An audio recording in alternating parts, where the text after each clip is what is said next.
Assalamualaikum warahmatullahi wabarakatuh. Perkenalkan, nama saya Refmilda Anyelir, jurusan Tadris IPS. Di sini saya akan menjelaskan landasan histori pendidikan.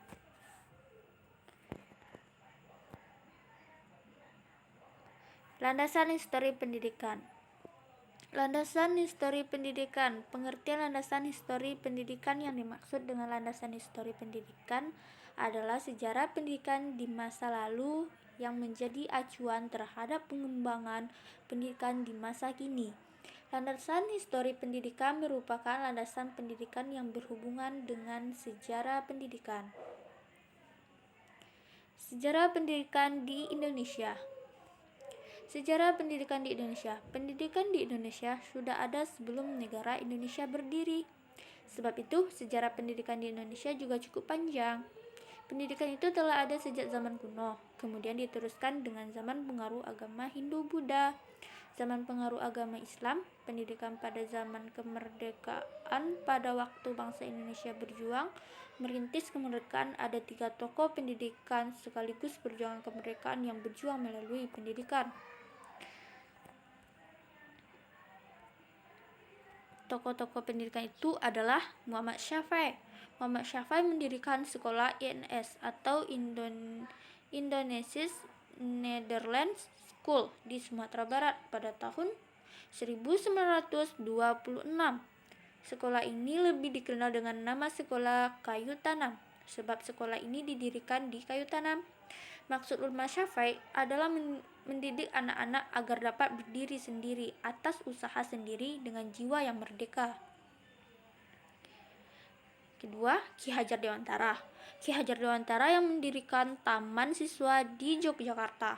Sifat, sistem, dan metode pendidikan diringkas ke dalam 4 kemasan, yaitu asas taman siswa, pancadharma, adat istiadat, dan semboyan atau perlambang.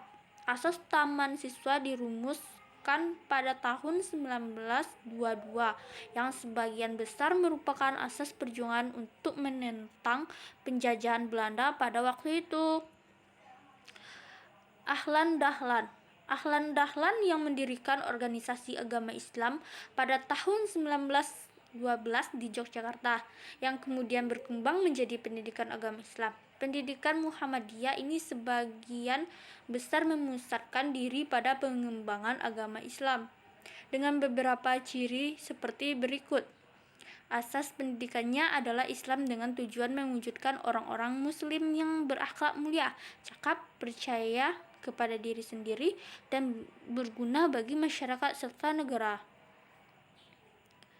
Sejarah landasan kependidikan di Indonesia. Sejarah landasan kependidikan di Indonesia. Pendidikan di Indonesia memiliki sejarah yang cukup panjang. Pendidikan itu telah ada sejak zaman kuno atau tradisional, yang dimulai dengan zaman pengaruh agama Hindu dan Buddha, zaman pengaruh Islam, zaman penjajahan, dan zaman merdeka. Menurut Mudah Rajo dan Nasution menguraikan masing-masing zaman tersebut secara lebih terperinci. Sejarah pendidikan di dunia. Perjalanan sejarah pendidikan dunia telah lama berlangsung, mulai dari zaman Helenisme, zaman pertengahan, zaman humanisme atau Renaissance, serta zaman reformasi dan kontra-reformasi. Pendidikan dunia yang meliputi zaman-zaman realisme, rasionalisme, naturalisme, developmentalisme, nasionalisme, liberalisme, positivisme, dan individualisme, serta sosialisme. Zaman pengaruh Hindu-Buddha, Hinduisme, dan Buddhisme reves ke Indonesia sekitar abad ke-5. Hinduisme dan Buddhisme merupakan 2 agama yang berbeda. Namun di Indonesia keduanya memiliki kecenderungan sinkretisme, yaitu keyakinan mempersatukan reves Siwa dengan Buddha sebagai satu sumber yang maha tinggi. Zaman pengaruh Islam. Islam mulai masuk ke Indonesia pada akhir abad ke-13 dan mencangkup sebagian besar Nusantara pada abad ke-16. Perkembangan pendidikan Islam di Indonesia sejalan dengan perkembangan penyebaran Islam di Nusantara, baik sebagai agama maupun sebagai arus kebudayaan. Pendidikan Islam pada zaman ini disebut pendidikan Islam tradisional.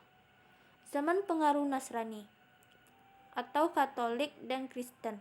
Bangsa Portugis pada abad ke-16 bercita-cita menguasai perdagangan dan perniagaan timur barat dengan cara menemukan jalan laut menuju dunia timur, serta menguasai Revest, bandar, dan daerah-daerah strategis yang menjadi mata rantai perdagangan dan perniagaan.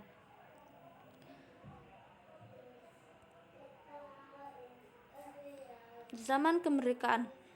Setelah Indonesia merdeka, perjuangan bangsa Indonesia tidak berhenti sampai di sini karena gangguan-gangguan dari para penjajah yang ingin kembali menguasai Indonesia dating silih berganti, sehingga bidang pendidikan pada saat itu bukanlah prioritas utama karena konsentrasi bangsa Indonesia adalah bagaimana mempertahankan kemerdekaan yang sudah diraih dengan perjuangan yang amat berat.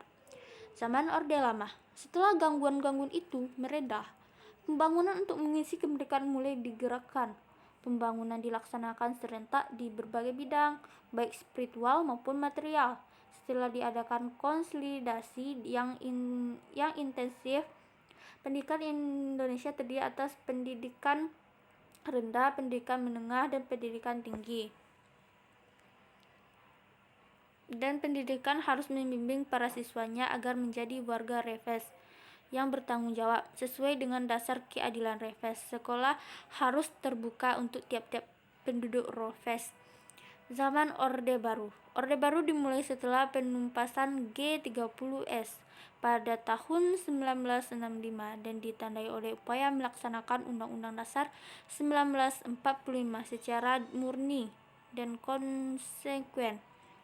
Haluan penyelenggaraan pendidikan dikoreksi dari penyimpangan-penyimpangan yang dilakukan oleh Orde Lama, yaitu dengan menetapkan pendidikan agama menjadi mata pelajaran dari sekolah dasar sampai dengan perguruan tinggi. Zaman Reformasi. Selama Orde Baru berlangsung, rezim yang berkuasa sangat leluas melakukan hal-hal yang mereka inginkan, tanpa ada yang berani melakukan pertentangan dan perlawanan. Rezim ini juga memiliki motor politik yang sangat kuat, yaitu Partai Golkar, yang merupakan partai terbesar saat itu. Hampir tidak ada kebebasan bagi masyarakat untuk melakukan sesuatu, termasuk kebebasan untuk berbicara dan menyampaikan pendapat. Kajian histori. Kajian histori hakikat pembelajaran belajar dapat diartikan sebagai suatu proses, suatu kegiatan, dan bukan suatu hasil atau tujuan. Belajar bukan hanya mengingat akan, tetapi lebih luas dari itu, yakni mengalami hal belajar bukan suatu penguasaan hasil latihan, melainkan pengubahan kelakuan. Para ahli mengemukakan definisi belajar yang berbeda-beda, namun tampaknya ada semacam kesepakatan di antara mereka yang menyatakan bahwa perbuatan belajar mengandung perubahan dalam diri seseorang yang telah melakukan perbuatan belajar. Perubahan itu bersifat intensional. Sifat intensional berarti perubahan itu terjadi karena pengalaman atau praktik yang dilakukan pelajar dengan sengaja dan disadari, bukan kebetulan. Sampai di sini penjelasan landasan histori pendidikan. Assalamualaikum warahmatullahi wabarakatuh.